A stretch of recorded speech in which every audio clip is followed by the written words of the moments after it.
Are you an introvert like me and struggle with the concept of networking?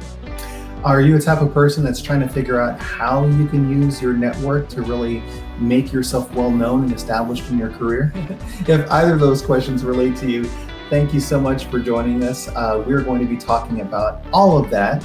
And today's session, how to nurture your network without burning bridges.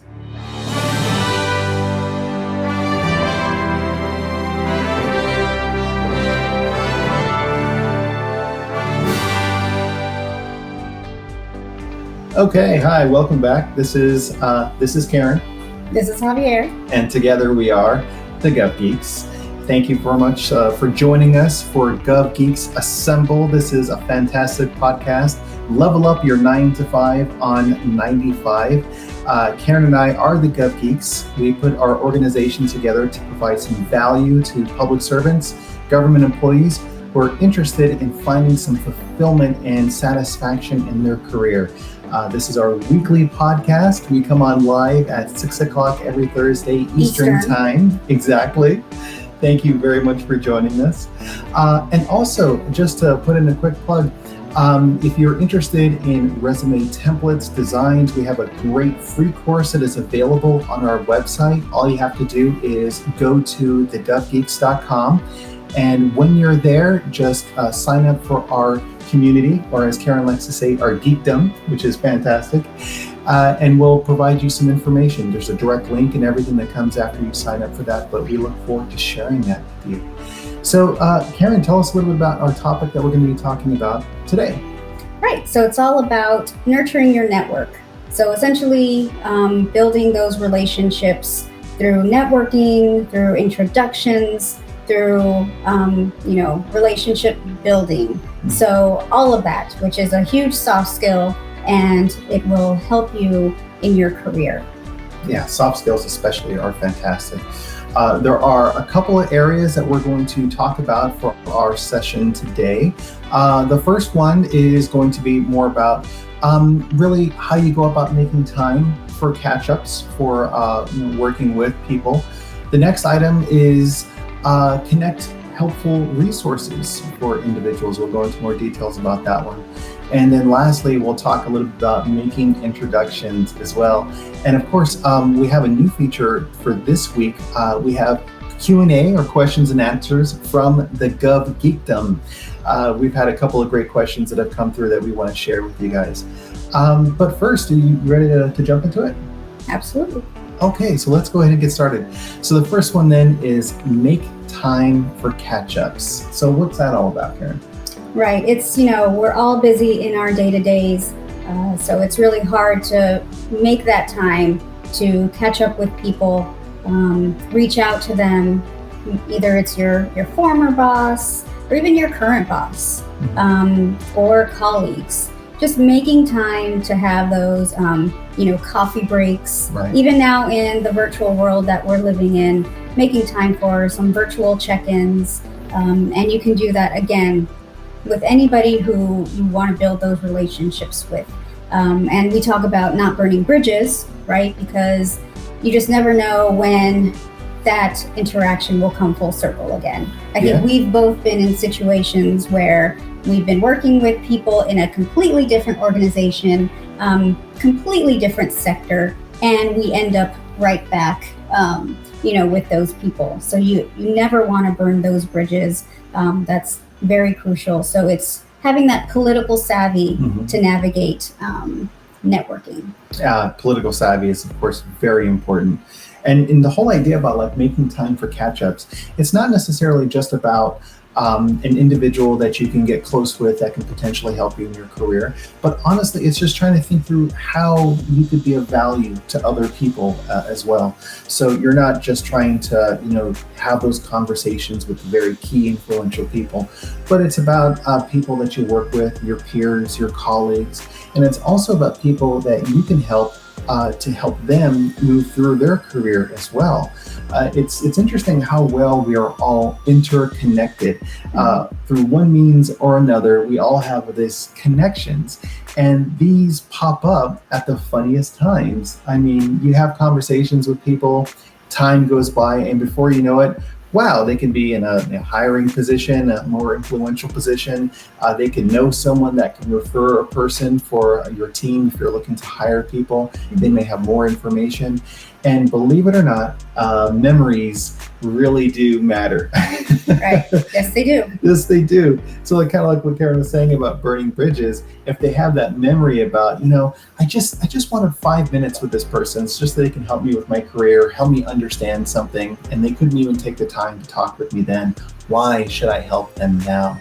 Right. And I've had those situations, and it's very conflicting, but yes, you definitely want to, leave with a good impression. And I would like to kind of mention, as far as how you were explaining, there's just so many facets to this, right? So it's almost like the multiverse within your networking, because you could have so many different interactions that could culminate, at any given time. So you just want to make sure that, and you'll hear us say this a lot, and that's because it's so important, is the relationship aspect. So like Javier was saying, it's not just, oh, you're very powerful, I want to get to know you. You got to be careful with that too, right? Because you don't want to hitch on to somebody and too closely, and let's say something happens and then you're kind of dragged down with them. So you want to kind of stand on your own, but build those strong relationships with the people around you. Yeah. So again, people around you, above, below, side, it's just all around. So it's very important. Plus also, can you imagine the relationship that you're going to have with someone if you always feel that they are just there when they need something, or they're just there to get something from you? That's not really a great feeling. Right. So why would you want to project that onto someone else as well? I've had some really fantastic mentors in my career personally, even from undergraduate and on. And just the idea that they were willing to take a little bit of time to talk with me about things. I may not have been able to say thank you in ways that were truly meaningful for them. It's not like a professor said something profound and helped me in my career and everything, and all of a sudden I turned around and said, thank you for that. Here's $1 million. Now that we're worth billions. Nothing like that, of course. But the larger idea is that it really helps the overall growth of your community, because you can better believe that if I ever had the opportunity to talk to someone that person referred to me, if they said, I'd appreciate it if you took 5 minutes to talk to this person. They're in your field. You can share a lot of information about your experiences. I totally make the time and pick up the phone or meet in person and all that. Of course, again, pre-COVID, because these are some meaningful things. Karen, I'm curious from your perspective, in your career, how has a person who has made time for you benefited your career growth? There's not a way to really quantify it. I think it's just, I don't want to say an emotional, feeling, but it's just the fact that they would take the time to just answer some questions, take the time to sit with me.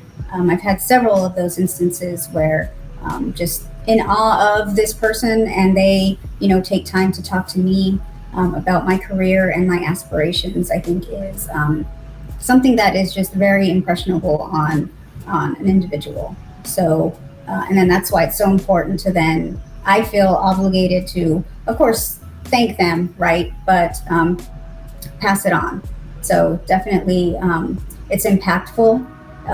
And so just know that the impact that you're having on somebody when you sit down with them, it means a lot. So a few minutes out of your day means a great deal to somebody. So we were talking about pop culture references before we went live here today, and we talked a little bit about Yoda. The ultimate mentor. Ultimate mentor. And I like this picture of Yoda with the top hat and everything. He's the gentleman Yoda. I should also say that is the image that I have for one of my fantasy football teams, by the way.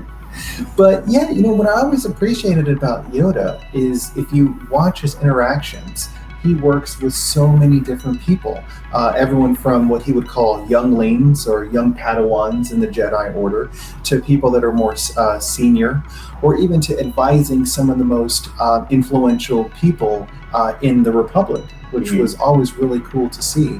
Just the idea that, again, he's willing to take the time to really help a person in their career and to really just make a difference. Right, and not to mention he is vertically challenged, much like myself. So I definitely appreciate that. He may not be the largest in the galaxy, but he definitely has the most, influence. Judge me by my size, do you? So, and then another reference that we had from pop culture is just Dumbledore. And of course, all the relationships and the discussions that Harry Potter had with him along the way. I think he was, really interested in trying to help not only Harry, but just everyone that he had an opportunity to work with. And I think that we can all think about some people that have been there for us, whether we realized it or not. I mean, just this person that is incredibly kind and influential with their time, generous with their time. And those are the things that you definitely remember. It's not like a couple of years from now you're going to say, oh, I remember that financial table. Well, I totally remember, whatever technical detail, but you remember how you feel. Right. The famous Maya Angelou quote, right? Yeah, exactly. And so, I mean, who has, kind of been that mentor to you? Or do you have a pop culture reference that you think is applicable? Feel free to, let us know in the chat, or let us know with the hashtag Gov Geeks who you feel that was a good mentor for your career. Yeah, we'd really appreciate that. That'd be awesome. And then also, in terms of how, because we had the question to, make time, but here are some just simple examples of how you can go about doing this. One of the things that I like to do is honestly just adding it to the calendar. We have an agreed upon time that works for both of us, and we carve out 30 minutes or however much time, and then we set it on an auto update. And every 3 months or every 2 months, bam, the thing kind of pops up. Another great way is honestly just keeping in touch via text message or other forms, emails, things like that. Just clear ideas of how that person comes into your mind, and then just letting them know, hey, heard about this great song today, wishing you well, hope things are going great. Or, hey, I know that you have whatever coming up right now, best of luck, look forward to hearing some good news. Those sorts of bits of encouragement, I think, are really kind and fantastic. Yeah, and I always do similar things where when I'm talking with somebody, if a key event comes up in the conversation, like, oh, they're moving to another location for their next position, or they have an interview coming up, I usually put a note in my calendar, hey, make sure to reach out to so-and-so, say good luck, make sure to reach out to so-and-so and see how the trip went, just to make sure that, because again, we get busy, right. And it's good to make sure that you're remembering those things. So then you reach out and you just say, hey, how was that trip? How was that drive? And, you're able to keep that conversation going. So it's just a little reminder, and tips for you to try to keep on track with that. And really, how long did that take you? Oh, it took me just like a second. Exactly. You think about it, you write it down, it's in the calendar, you send a quick message, a quick update. And those are the things, again, that really do make a difference. So yeah. And they resonate. Yeah. And again, going back to our subject that we're talking about today, this is really nurturing your network. And you're certainly not burning your bridges by doing all of this. You're just really giving them the opportunity to connect with you again. And you have that nice feeling in the back of your head about how cool of a gesture that was for them to take out the time to do all of that. So, okay, you ready for the second one? Yeah. Okay, so the next is connect helpful resources. So what's your thought when you hear that, connect helpful resources? So really it's just a matter of, let's say if you have somebody that you're talking with and they're asking about maybe they're trying to find courses that would help them within a certain area. And you happen to know, well, I know that there is, a conference going on or a free course or a webinar that's available. May I share that with you and see if you're interested in something like that? So you're connecting them to something that, will help them or that they're interested. Yeah. Again, because it's like this thoughtful gesture where you know what it is the person is interested in, what's important or of value to them, what could help them, and then you go about sharing that information to kind of help them get to that point. And what I really love is that this isn't like you reaching out to say, hey, do you know of a job? Or hey, gimme, or hey, it's all about me sort of a deal. It's just you are providing. And what tends to happen, just like the communication model where the sender sends out the message and then you get feedback in return and then there's feedback again, and it's this relationship building. It's communication, just like how you said earlier. It's all about relationship building. Right. Those are very good. We should have relationship bingo, or every time we say relationship. Bing! I think that would be pretty good too. Tally. A tally. Well, also another thing about this though is providing helpful resources. So it's not just like hey, I found this link, here's this course, here's a seminar, etc. But if you're thinking about yourself as a leader, you're working in an organization, you are trying to hire the right people, have the right resources available to you to do your job. And a great resource could be a person that is actually looking for a job or a position. So as part of the conversation, if you're saying, I'm trying to find a person that can help me with X, Y, Z in what we're trying to do. And then you just happen to come across through your networking a good person that would be a good fit for them. How simple is it just to send them their resume? Hey, I know you're looking for this person. I know this great friend. I know this great resource. I just met this person. Here's their resume. They might be, worth having consideration for your organization. Right. And really, at the end of the day, people hire people. They don't hire resumes or pieces of paper. Mm-hmm. So if you can vouch for someone and they're really taking their consideration of that person that they're recommending, I personally, I know that that's a fantastic thing. Like if I were to see Karen's resume, not only would I know it would be fantastic, but if I didn't know her, how would I know I could trust her? So if someone reached out and said, hey, I know Karen, she's fantastic, she'd be a great fit for this position, I think maybe it'd be worth your time to look at her resume. I've attached it here for you. I would trust that person. And it would really resonate with her resume as well because it has more value and meaning now because it's from a trusted source. Right. And I would say there's a couple of caveats with that. And one of these will tie into our next topic. But you also want to make sure that you're getting permission from both parties, right? So before you provide that resume, just make sure, hey, there's this position. Just want to make sure that, I think you would be a good fit for it. Would you mind if I pass that along?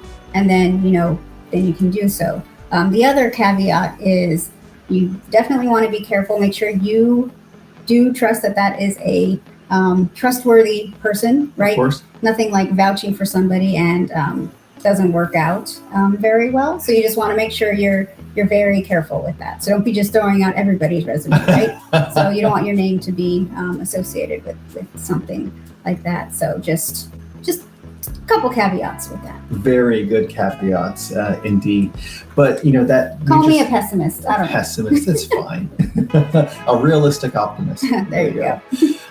But I noticed one of the things that you said was you, in reaching out and making sure that the permissions are good and everything, you could say, hey, I know about this position. Would you be okay if I referred your resume or if I sent them your LinkedIn profile or something like that? That's exactly what we're talking about, connecting helpful resources. Mm-hmm. And if someone was like, oh yeah, totally, I'd appreciate that. That sounds fantastic. Or maybe they'll say, I appreciate that. Thank you for thinking so. Or maybe they want to brush up their resume. They have things to add, or let me, so definitely good to have those conversations. And it's all about our keyword relationships. Tally. Yeah, click. So the next thing is make introductions. I think that is a super important resource here as well. So I know we kind of touched upon that in our last one a little bit, but just making introductions, I think, is one of the most impactful things that you can do because it's just a way to really kind of help people better understand the layout of their career, their overall industry. You learn so much more. Karen, what are your thoughts about making introductions? Yeah, it's kind of similar to what we had already talked about, where let's say you are talking with somebody and they're interested in applying for a certain position and, they're trying to see if there's anybody that they could talk to. and you happen to know somebody within that organization that you know very well and feel like they would be a good fit to talk to. You essentially want to talk again with both parties, right? You talk with, let's say, the individual you're initially talking with. Ask them if they're okay if you reach out to your contact to start an introduction, and then you reach out to the other person and ask if they're okay with you connecting this individual to them, and if they're willing to talk with them a little bit. And then you craft up the introduction. So you say, hey, Joe, this is Sam, and you make an introduction just like you would, you can do it in person or, over email, but you just kind of say, I felt that Joe was a good, person to contact with because he has, 10 years experience in the field that you have. And I think it would be worthwhile to hear what he has to say and the value he can add, and vice versa. Hey, Joe, I want to connect you with Sam because she's looking into getting into XY organization. And, she has this breadth of expertise in this area. And I think she'd be a great fit for your organization. So just making those introductions, and then you kind of go from there and walk away, and hopefully everything turns out well. Yeah. But I think what's really good about that is that you made the most kind-hearted, intentional action there at the very beginning. I mean, even if for one reason or another it doesn't go so well, but I mean, at the same time, you're coming from a good place. You know a good person, you know another good resource, and you're just making the introduction. I mean, how often in our careers, if we had known the right person or had the right insight, would that have made such a big impact on our lives and our careers? I mean, if you think in general, just how we happen to know how things go, and life just continues to go on its course. I mean, I'm thinking about the first time that I had a chance to meet you. So Karen and I have been married now for over 21 years, but basically with introductions. I mean, we happened to meet at a party, but if I hadn't gone, or if I had known, or if someone hadn't made the introduction, my life would be significantly different. I can honestly say I don't think it would be as great without Karen in my life. But it's essentially the same thing. Making these contacts, building these relationships is really what it's all about. And again, connecting the dot back to our idea about nurturing our network. I mean, that's really the thing that happens. You nurture the network by building quality connections. And I think that's really good. Right. Yeah, no, that's very true. So you were talking earlier about Scott Pilgrim and making introductions. Oh, yeah. So, I mean, I don't know how many people know the reference, but Scott Pilgrim is a movie based on a comic, which, is our thing. So essentially, there's an individual, a girl that Scott Pilgrim is interested in, and he gets an email. And it's just a very lovely email introducing, himself. Hello. I am, Mr. Patel. Matthew Patel. I'm Matthew Patel, and very nicely worded, introduction, and Scott Pilgrim basically is like, I don't know who you are. Delete, right? Fast forward. Spoiler alert. Fast forward. This individual is an evil ex of Ramona Flowers, who he's interested in. He's like, didn't you get my email? So it's just a matter of what do you do with that information once you get it. So are you just going to toss it away like Scott Pilgrim? Or are you going to, read it and do something with it? Well, I think that's a great point. Like if Scott had taken the time to really establish that connection, understand the relationship and the meaning that was there, he wouldn't have been caught by surprise. And certainly, the outcome may have been a little bit different. But it's just interesting, this idea that you're making connections, and those lead to some bigger things here as well. So hopefully that is a very helpful tip. Karen did a great example of explaining like how you can go about doing that. And that's, a good email. Hello, this is so-and-so. I'm happy to introduce this other person. I met this person here or there. They're really interested in that. And then the other person, I'm pleased to introduce you to this person. As I mentioned before, this person is a fantastic resource and knows blank and blank about that. I'll leave it from there, and then let them carry on the conversation from there, which is really nice. Right. So those are our three areas that we have here for how to nurture your network without burning bridges. But now that brings up our next topic area, though, Karen, where we have our Gov Geekdom questions and answers. Excellent. Yes, very excellent. We've had a chance to connect with a lot of people throughout this week in the Gov Geeks community. There's some really good questions that we've been asked that we wanted to share a couple of insights and responses as well. And also, by the way, if you're interested in asking us questions, you can go ahead and type in them now, or if you are interested here in the chat box, please feel free to send in there. Thank you so much. Appreciate the love on the bow tie. This is very good. But yeah, so here's one of the questions that we had gotten, and it was about how to do an outreach to hiring managers. And this one individual was just trying to connect the dots from a referral that they had previously during an internship. And then afterwards, they were just trying to get back in touch with them. So an introductory email, hello, my name is so-and-so, my area is in.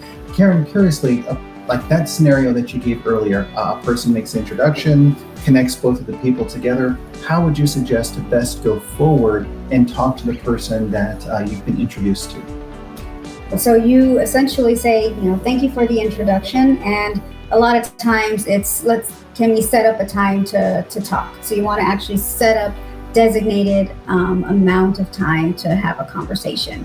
And then you prep for that conversation.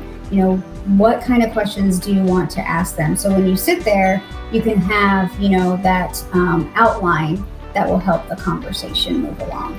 Having the outline because you're setting the framework for what the discussion is all about. Absolutely. I think that is a great thing to do there. Right, especially if it's with a hiring manager, what's the culture of the office, things like that you really want to know that maybe you wouldn't be getting in the interview portion of it or anything like that. So.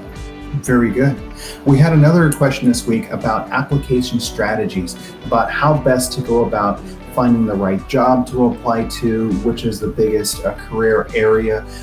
Karen, I'm curious from your perspective, when people are interested in applying for a job, what would you say is one of the best things that they could really consider as they're going through the application process? Research. So I would say you want to research the organization that you're applying to. You want to make sure that you know the layout, like what's their mission, what's their vision. So when you go into the interview or when you speak with them, you can say, well, I was looking into and I saw that you handle these procurement of these widgets. And what is your, procurement strategy as you go through, so you can have specific questions when you go in so that they say, oh, well, he's done his homework or his or her homework, right. Their homework on this. So it makes it, you look very knowledgeable, you look like you're interested. Mm-hmm. So having that research as you're doing the application will also help you kind of think through your application process, especially if you're doing a cover letter or a statement of interest, you can tie that back. So use experience and your, career plan and your Absolutely. Aspirations and, tie them together. And that's really demonstrating the value there, because it's not just about, hey, I saw you do this, give me a job.